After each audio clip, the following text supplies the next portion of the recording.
अच्छी फसल में बहुत बड़ी बाधा है हल्दी गांठ, कांगियारी या कंडवा रोग। ये रोग हर एक किसान के लिए चिंता का विषय बन जाता है। ये रोग फसलों का बहुत बड़ा शत्रु बन गया है।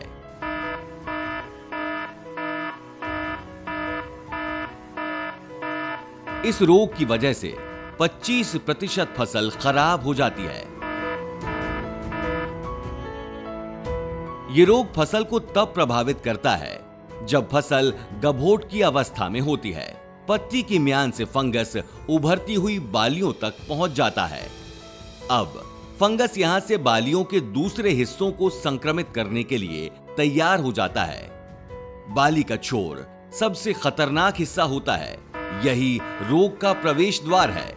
यहीं से रोग पूरी बाली में फैल जाता है। फिर फंगस ऊपर की छोर से बाली के अंदर चला जाता है। कंडवा रोग बहुत ही चतुर होता है। यह फसल की शुरुआती फूल अवस्था में ही उसको नष्ट करने की नीति बना लेता है। फिर यह कंडवा रोग अंडाशय में पहुंचकर उसको नष्ट कर देता है। अंडाशय के साथ साथ योनि छत्र, पालियां आदि रोगाणुओं से प्रभावित हो जाती हैं। उसके बाद फंगस बन रहे दानों के ऊपर जमा हो जाता है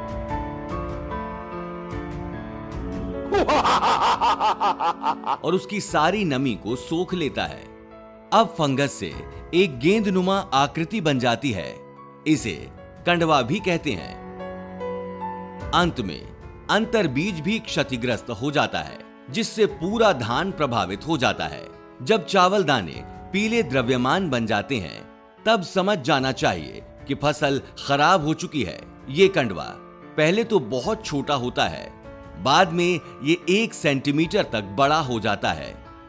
ये कंडवा बढ़ता जाता है और अंत में फट जाता है और फिर इसका रंग नारंगी और बाद में हरा पीला हो जाता है।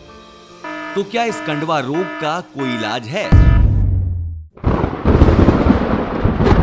गैलीलियो वे, आपका योद्धा, पक्का और एकदम सटीक समाधान कंडवा रोग की समस्या से बचने के लिए।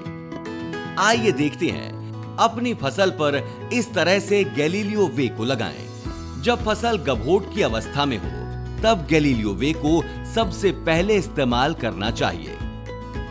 ये निवारक का काम करेगा जो बालियों को सुरक्षित रखेगा।